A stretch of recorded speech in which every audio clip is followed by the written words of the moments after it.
अस्सलाम वालेकुम friends. Again एक नए सवाल के साथ solve the following system of linear equation by Cramer rule by matrix inversion method.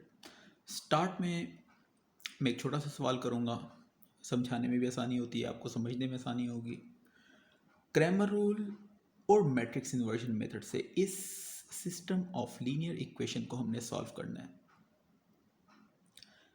सबसे पहले एक कॉमन चीज़ है क्रैमर रूल में और मैट्रिक्स इन्वर्जन मैट्रिक्स में, दोनों में हमें पहले इस सिस्टम को मैट्रिक्स फॉर्म में लिखना होगा। वो कैसे लिखते हैं? एक्स का कोफिशिएंट क्या है? 1। वाई का कोफिशिएंट क्या है? 1। इस एक्स का क्या है? 1। इस वाई का क्या है? -1। और फिर वेरिएबल्स लिख दो, एक्स वाई इक्वल टू, और यहाँ पर 2 2। आप लोगों को मैंने मैट्रिक्स मल्टीप्लिकेशन सिखाई है। अगर इस मैट्रिक्स को मैं इस एक्स वाई से मल्टीप्लाई कर लूँ तो फिर से यही फॉर्म आ जाएगी, आप लोग चेक कर सकते हो। अब ये जो कोफिशिएंट मैट्रिक्स आया है इसका नाम मैं ए रख देता हूँ, इसका नाम हम एक्स रख देते हैं, और इस कांस्टेंट मैट्रिक्स का नाम हम बी रख देते हैं। तो ए एक्स इक्वल टू बी इस फॉर्म में आ गया। एक चीज़ इन दोनों मेथड्स में कॉमन है, और वो क्या चीज़ है?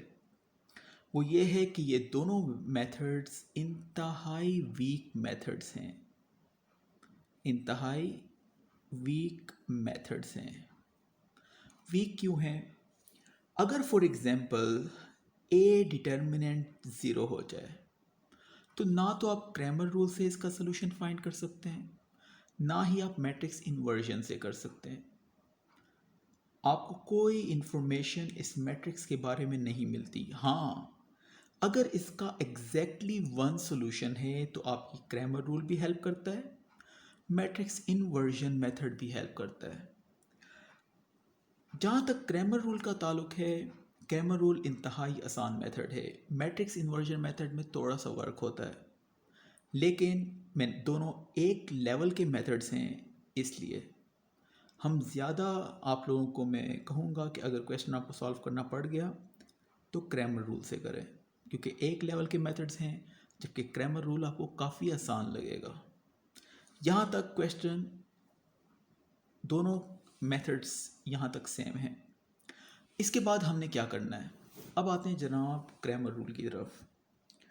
क्रैमर रूल में हम सबसे पहले, चाहे क्रैमर हो चाहे मैट्रिक्स हो, एक और स्टेप है जिसमें हम ए डिटरमिनेंट फाइंड करते हैं, वो भी सेम है। अब ए डिटरमिनेंट फाइंड कर लें। ए डिटरमिनेंट क्या है? 1 1 1 -1।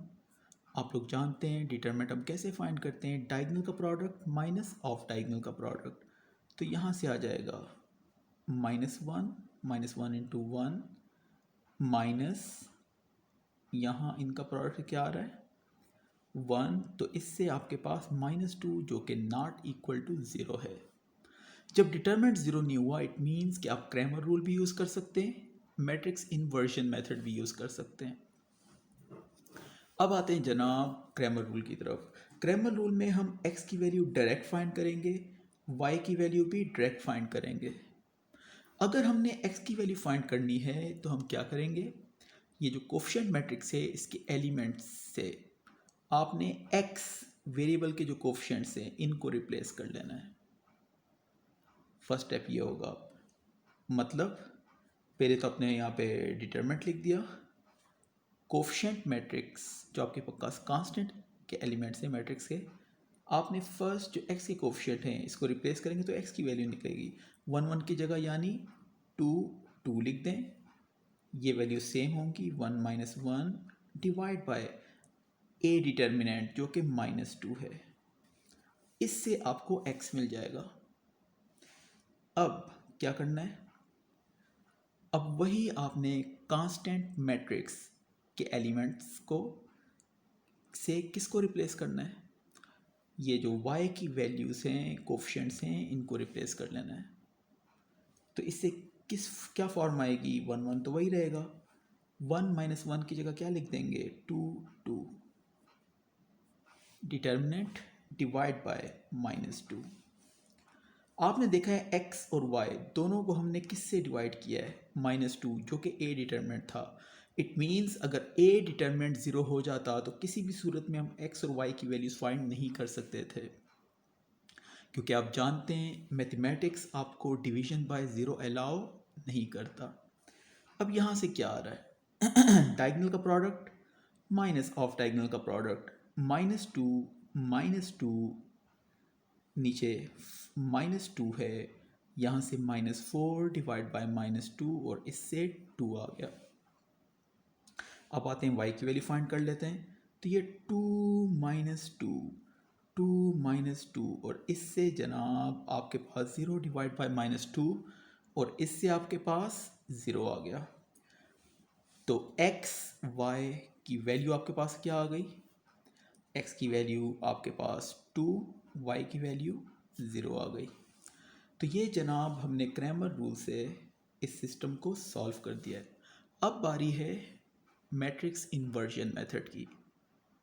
बल्कि फ्रेंड्स पहले देख लेते हैं कि क्या ये सिस्टम ऑफ इक्वेशन को सेटिस्फाई कर रहा है कि नहीं कर रहा, क्योंकि सोल्यूशन है 2 0, x की जगह 2 पुट करें, y की जगह 0 पुट करें इस इक्वेशन में, तो ये दोनों इक्वेशन सेटिस्फाई होनी चाहिए। x की जगह 2, y की जगह 0, जब ऐड करेंगे 2 आ रहा है, बिल्कुल सेटिस्फाई कर रहा है। x की जगह 2, y की जगह 0, जब सब्ट्रैक्ट करेंगे 2 आ रहा है, तो बिल्कुल सेटिस्फाई कर रहा है। इट मीन्स कि हमारा ये सोल्यूशन बिल्कुल ठीक है।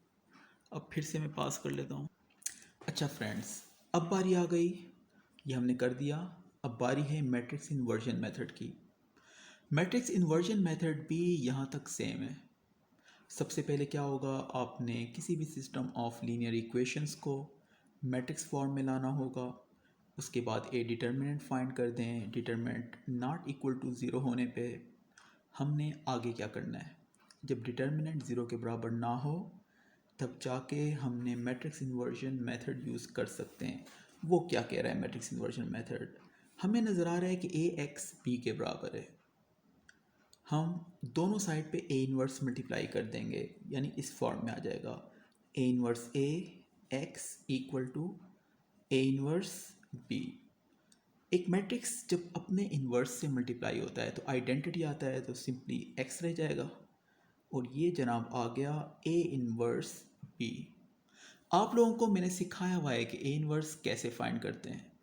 ए इन्वर्स जनाब क्या होता है, ए इन्वर्स होता है, बल्कि थोड़ा सा मैं यहाँ पे कर लेता हूँ, ए इन्वर्स होता है adjoint of A divide by A determinant. और आप लोगों को पता है एडजॉइंट कैसे फाइंड करते हैं, एडजॉइंट फाइंड करते हैं डायगोनल के एलिमेंट्स को इंटरचेंज कर लेते हैं, वन की जगह -1 आ जाएगा, -1 की जगह 1 आ जाएगा, -1 1, और ऑफ डायगोनल के जो एलिमेंट्स हैं उनका साइन चेंज कर लेते हैं, तो ये जनाब एडजॉइंट हो गया। डिवाइड बाय ए डिटर्मिनेंट जो कि -2 के बराबर है, हमने ऑलरेडी फाइंड किया हुआ है।